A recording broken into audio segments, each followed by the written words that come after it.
has an upcoming publication on government expenditure facts predicted for next year. Welcome, Dr. Block.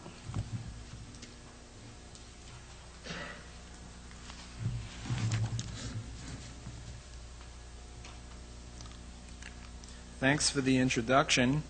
I have just one quarrel with the introduction. It has been alleged that capitalism creates a group of people who are poor. I would say, compared to what? I think the poor under capitalism are usually richer than the middle class or even some of the very rich people in alternative systems. Further, I would deny that it's capitalism that creates the poor. It's rather the vestiges of socialism that we still have in the society that create the poverty, not the capitalist system itself. Before I start, I'd like to get in a brief commercial, as is consistent with my devotion to capitalism. And let me just mention that these cards have been given out to you, and if you fill them out and give them back to me or mail them to me, we will make you a gift of a free 4-month subscription to Fraser Forum, which is a Fraser Institute monthly publication. And for those of you out there in TV land who will be hearing this later, let me just mention the address, which is the Fraser Institute, 626 Butte Street, B-U-T-E, Vancouver, BC, V6E 3M1. So if you write to me, I will make you a gift of this splendid publication. The question of income security has to do very much with the welfare state.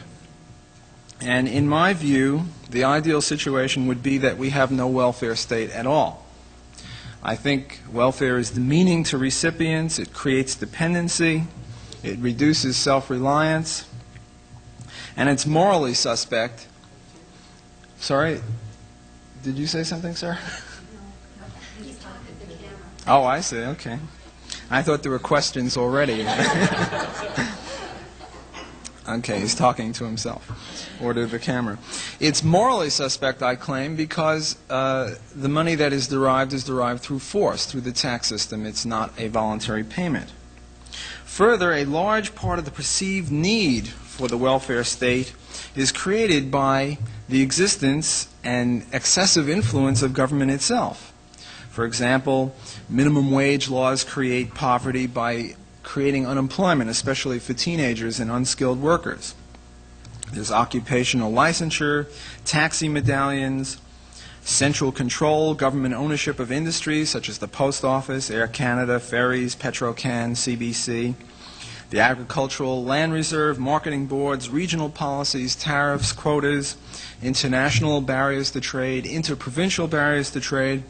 In all of these cases, it's government that is creating poverty in the first place, and then we expect government to come on the white horse riding to the rescue to stop the poverty that it created in the first place. Surely it's more sensible to ask that the government stop creating the poverty in the first place, and hence the felt need for a welfare system.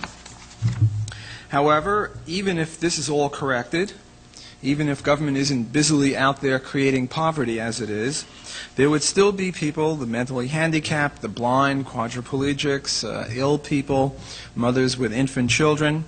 So I think we have to have some sort of welfare, and as the person who introduced this topic, the chairperson said, there is usually a caveat or an exception for some people. But it's a very limited one. It's not one where everyone can get on the bandwagon, because by its very nature, if you increase security for some people, once you get past a certain threshold, you decrease security for everyone else, because society is insecure. The total thing is not given. God doesn't say, well, you know, the economy shall be flat like that. Rather, it has ups and downs, and if we flatten it for some people, the rest have to vary even more. So you can't have security for everyone. Given that we have to have some sort of welfare, I would put forth for our consideration 3 principles. The first principle is that private welfare, or charity, is vastly preferable to government welfare. For one reason, when you give to charity, you give to charity on a voluntary basis. Nobody forces you at the point of a gun to contribute. When you do so through the tax system, you are told, in effect, that if you don't pay your taxes, you go to jail, and that is coercive. Secondly, most of the money in the private system goes to the poor. General Arnold Brown of the Salvation Army estimates that from 2 to 3% of the amount of money that is collected does not go to the poor. That is the cost of collecting it. The rest, 98 or 96%, goes to the poor. Now, this is a record that many people in the public sector would be hard to meet.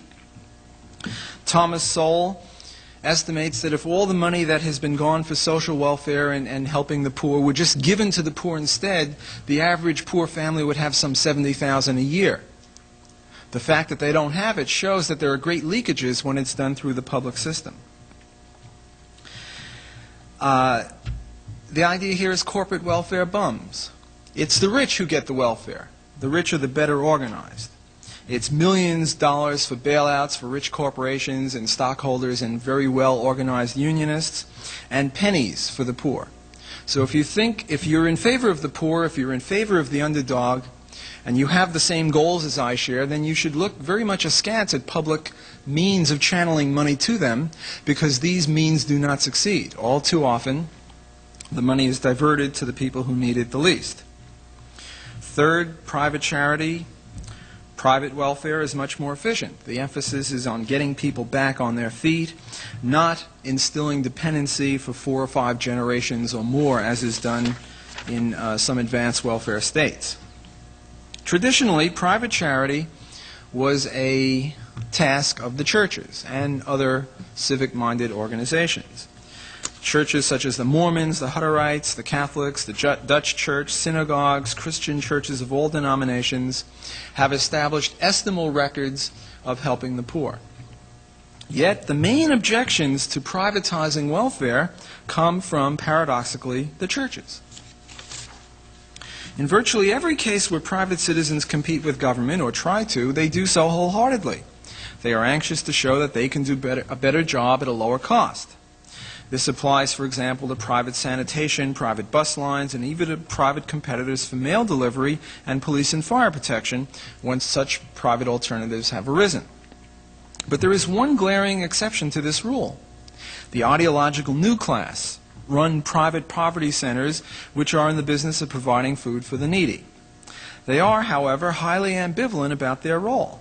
According to spokespersons from such groups as the Vancouver Food Bank, the Richmond Food Bank, the First United Church in Vancouver, the New Westminster Unemployment Action Center, and the Federated Anti-Poverty Groups of BC, giving food to the poor should really be a government enterprise. This whole issue arose, you will remember, when Bill Bennett had the downsizing of government and called forth the private sector to make up the difference. In the good society, in the view of these people, there would be little scope for private initiatives such as their own. The public sector should do the job. The Reverend Alan Bush of the St. Albans Richmond Food Bank even goes so far as to claim that the BC government, in its cutbacks under Bennett, was taking advantage of the kindly and loving people administering to the poor. And according to Sylvia Russell of the Vancouver Food Bank, they have no intention of expanding their base of operation to take up the slack left by government. All this is in sharp contrast to the views of the old-time, long-term private groups in BC which have been on the scene for decades. Groups such as the Salvation Army Harbor Light Center, the Union Gospel Mission, and the Sisters of Atonement Mission. Says one of their spokespersons, "Our main purpose is to feed the hungry and spread the gospel. That's what Jesus Christ was all about. It doesn't depend upon what government does or does not do." Suppose needs are so high, even with free enterprise and without government causing the problems, and even with an unstinting church and private effort. Suppose there are still needs that are unmet. Then I would introduce for our consideration principle 2.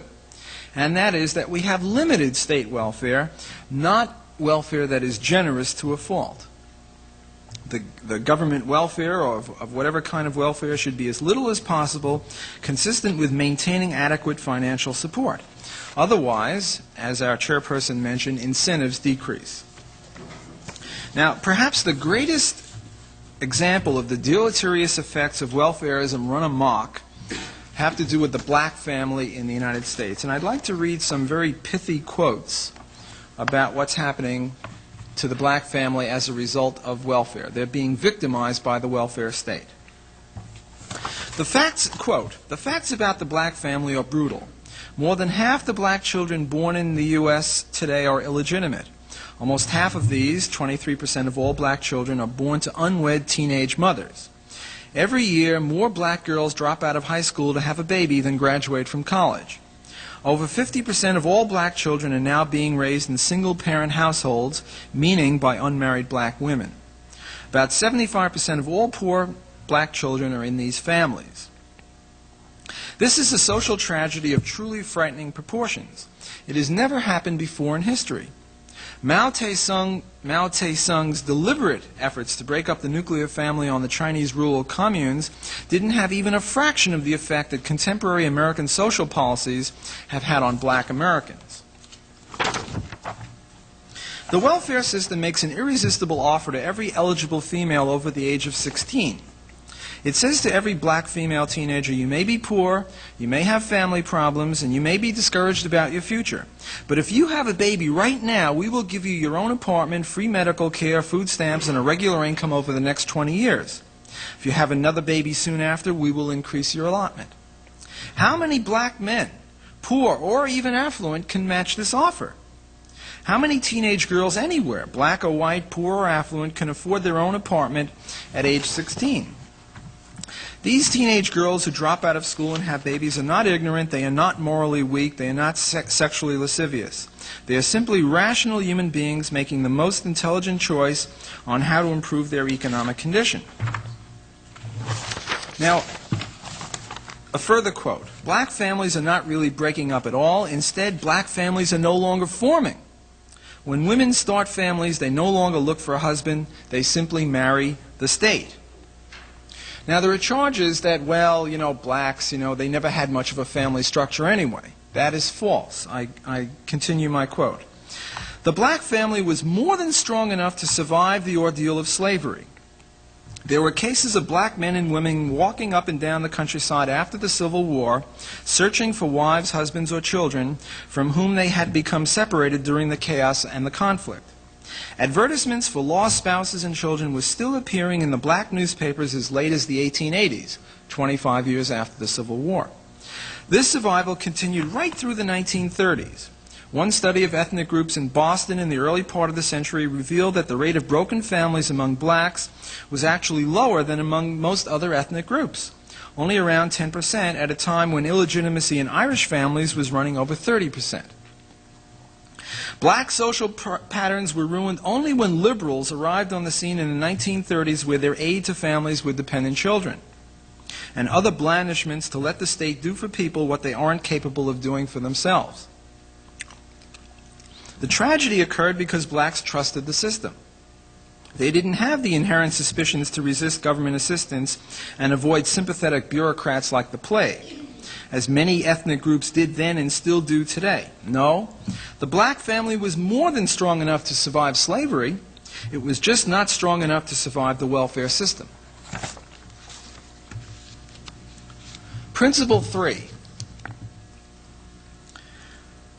Whatever the welfare, however high, however low, whether it's from private or public, it is economically more efficient to give the welfare out in the form of money than to give it out in the form of services.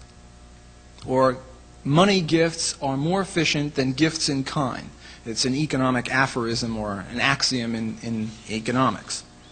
Let me try to illustrate this in several different ways. During the Bennett downsizing of government, he closed the following operations. This is only a partial list. He closed many more.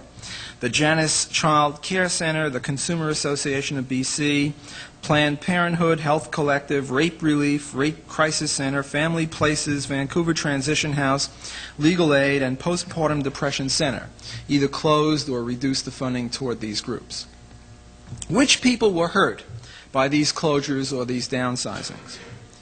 Who were the real beneficiaries of these programs? Well, one hypothesis is that it's the poor, the needy, the poverty-stricken. I think that this hypothesis is untenable, and I'll try to prove to you why it is untenable through a thought experiment. My own hypothesis, it's not original with me, is that the people benefited are similar to the people in this room. white-collar, highly educated, articulate, members of the new class, mainly Marxist or leftist intellectuals. Why do I say this? Let me read another quote to you. Quote, "The poor are in the minority, are less likely to vote than more affluent citizens, and are seldom organized into politically focused groups. It is unlikely, then, that the poor will be very effective in the competition for political influence. Indeed, if the poor had the skills and attributes that are necessary for effective political action, they would not be poor. So while the political demands of the poor will no doubt push in the direction of increasing the funding for poverty programs, the magnitude of this influence will probably be small.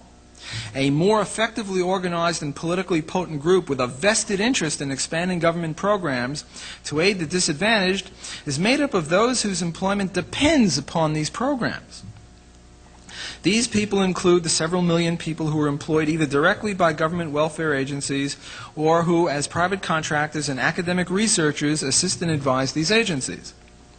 With the job security and income of these people tied to the funding of poverty and poverty-related programs, they have a common and dominant interest in the continuation and expanding of this funding.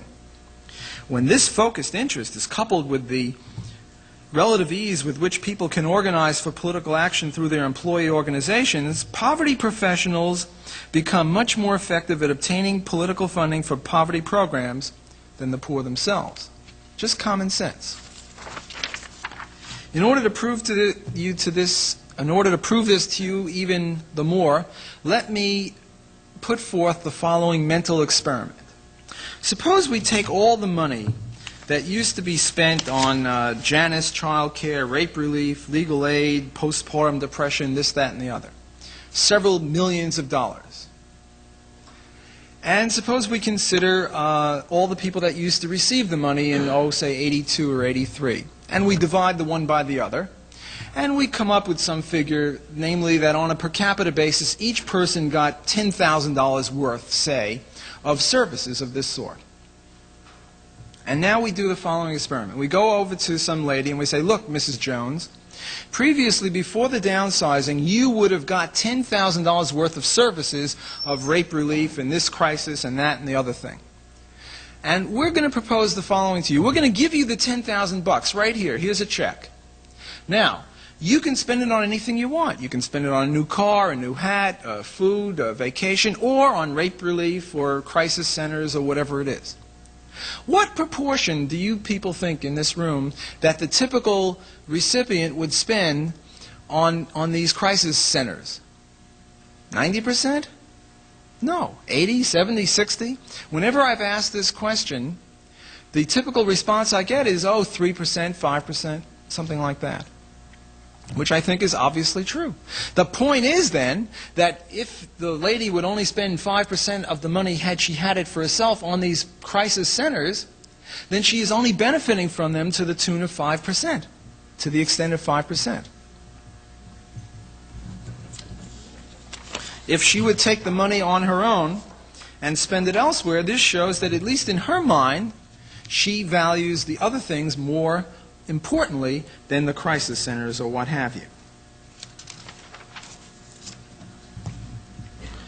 Other examples of the giving out of services instead of money would include health care, daycare, and public schooling. These are also cases where we give people not the money and let them choose for themselves, but rather we give them the services themselves and we say, here they are, go use them. The poor are much better off with the money rather than the free services, which aren't free, which cost money. If any of you are economists in the room, you know that by indifference curve analysis we can show this in a very pristine and pure way. The only case where these services are worth as much as the money is if the poor would have taken the money and spent it on the services. If they spend any less, then to that extent they lose out. And the only possible objection is one of paternalism. We know better than the poor what's best for them. So the hell with their decisions. Yeah, they want to buy a TV set. Well, a TV set isn't what they need. They need counseling services, which we happen to be the providers of. Notice the danger of this kind of an argument. It's certainly incompatible with allowing them the right to vote. I mean, if they're so stupid that they can't make up their minds to spend their money intelligently, why are we allowing them to vote anyway? Why don't we get a leash and let them, walk them like a dog? I mean, this is a very demeaning way to treat people. And yet it's the only conceivable objection to the point that I'm making. Another point with regard to the welfare state that I'm just itching to make to you people is the internationalized welfare state. Here we have foreign aid, which is a pejorative word because it assumes that some aid is being given. Actually, a non-pejorative terminology would be government-to-government transfers. That's a much more neutral way and accurate way to describe it.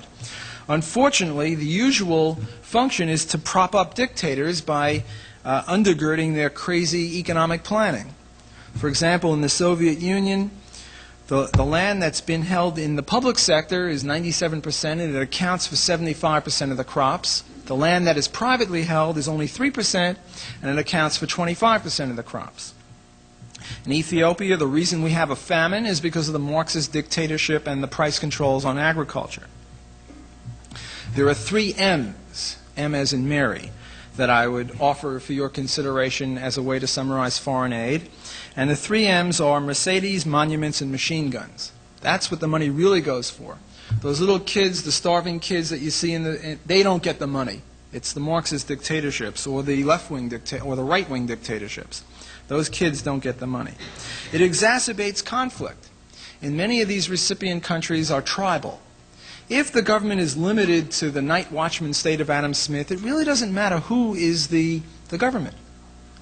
But when the government is the be-all and end-all, and foreign aid might only be 1 or 2% here, but there it's a gigantic proportion of their GNP because they're so poor, well then it becomes crucially important who is the government.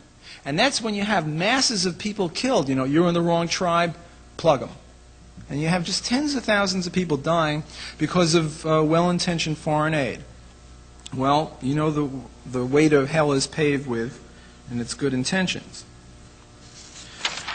I want to conclude by discussing the question of whether welfare is a right.